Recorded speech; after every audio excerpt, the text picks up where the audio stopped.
¿Qué tal? El día de hoy hablaremos un poco de la otra historia de la conquista. Nuestro objetivo es cuestionar la visión oficial y destruir algunos mitos que nos han contado no desde que éramos pequeños, sino desde siglos atrás. Y es que la historia es una ciencia social que se reinterpreta día a día, que busca versiones más apegadas a la realidad para lograr ese objetivo que es la verdad. Para esto vamos a recurrir a la obra de Matthew Restall. Primero hablaremos de la versión tradicional, aquella que tú y yo conocemos. Y después comenzaremos con dos mitos. El primero: ¿Moctezuma realmente era un cobarde que le entregó el reino a Hernán Cortés? Y número dos: ¿los indígenas de verdad creyeron que Hernán Cortés, ese sujeto barbado, era Quetzalcóatl, la serpiente emplumada? Esto es historia sin tanto cuento. Acompáñame.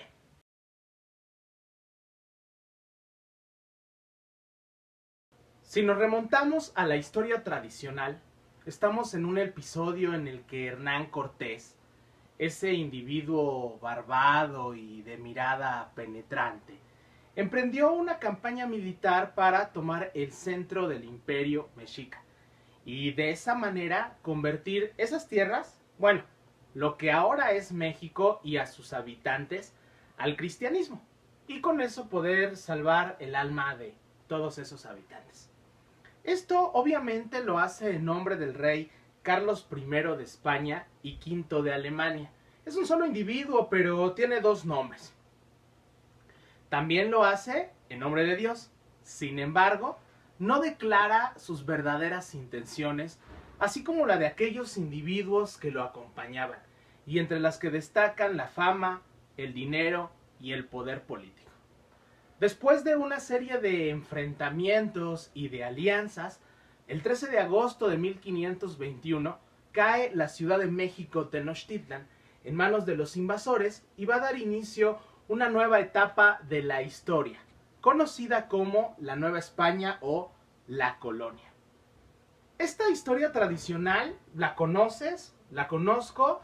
La conocemos desde pequeños. La conocen tus papás, tus abuelos, los abuelos de tus abuelos y bueno, chistes que la conocen. De esta versión tradicional tenemos dos narraciones. La primera consiste en que unos valientes españoles van a enfrentar una serie de peligros para lograr un objetivo. ¿Cuál es este objetivo? Conquistar la Ciudad de México Tenochtitlan. ¿Y quiénes son estos enemigos? Los mexicas y los demás pueblos indígenas. En la segunda versión también hay unos conquistadores, todos ellos españoles, que van a buscar liberar a esos pueblos indígenas que están siendo sometidos por los mexicas. Si reflexionamos sobre estas dos versiones, en ambos casos hay un sujeto bueno, un sujeto que hace lo correcto, y es el español. Él va a ser el que se va a enfrentar contra un malo, se va a enfrentar contra la otredad, que en este caso toma forma en Montezuma y obviamente en sus aliados o en sus súbditos mexicas o aztecas. Esta versión oficial o esta verdad que nos han contado por mucho tiempo se le debe más que nada a Hernán Cortés y quedó plasmada en sus cartas de relación, mismas que envió al rey Carlos I, que te había comentado, también se llama Carlos V. Y la podemos dividir en tres escenas. Uno, la obtención de aquello que deseaban los españoles, en este caso tener el reino. Dos, la pérdida de ese objeto deseado. Ellos van a perder el reino ante otros españoles que no son aliados de Cortés y ante los propios mexicas. Y número tres, la reconquista de aquello que ya les pertenecía. ¿Por qué les pertenecía? Porque la historia tradicional nos cuenta que Montezuma le otorgó el reino a Hernán Cortés. ¿Te suena conocida esta historia? ¿Te suena conocida esta forma? Pues claro que te va a sonar así. ¿Por qué? Porque forma parte de todas las historias de amor y todas las historias de aventura que nos han sido contadas por Hollywood, por ejemplo. Esa narración de la conquista ha quedado incrustada en nosotros. al grado en que la utilizamos para explicar nuestra propia vida y nuestra realidad. Acuérdate, usa un poquito tu memoria. Cuando tú buscas conquistar a alguna persona, cuando buscas que alguien sea tu pareja, vas a enfrentar una serie de obstáculos. Nada es fácil, nada es sencillo.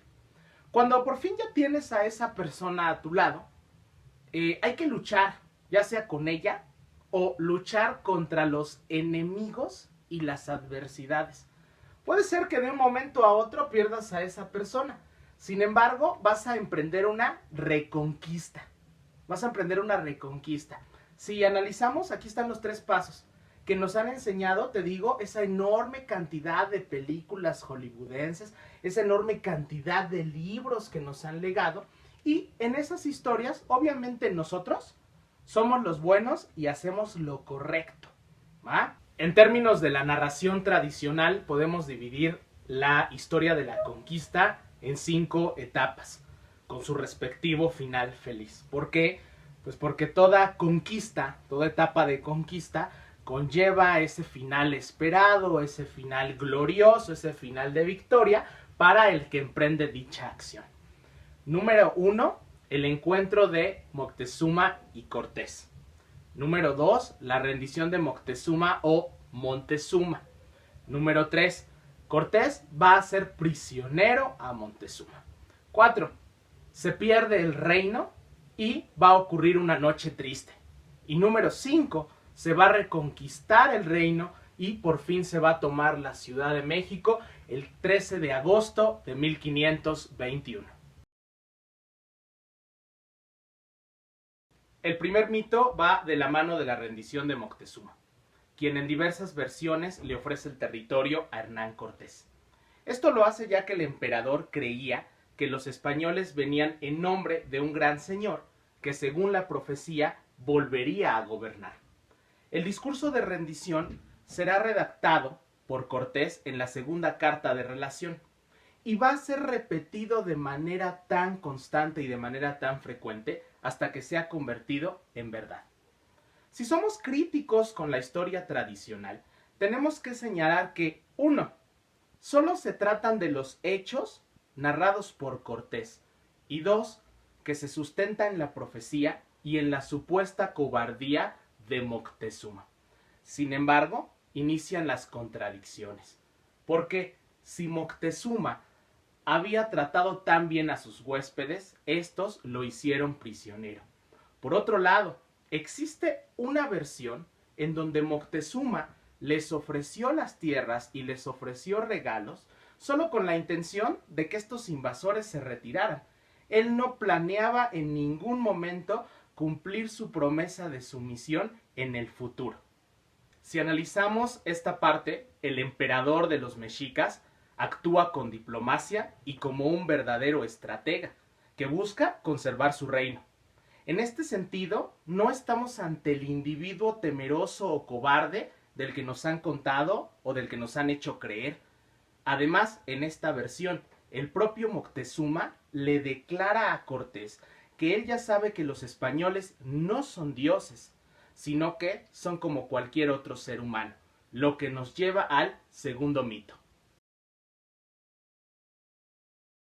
La versión tradicional señala que los indígenas creían que Cortés era Quetzalcóatl, la serpiente emplumada, una de las deidades más importantes del panteón mesoamericano.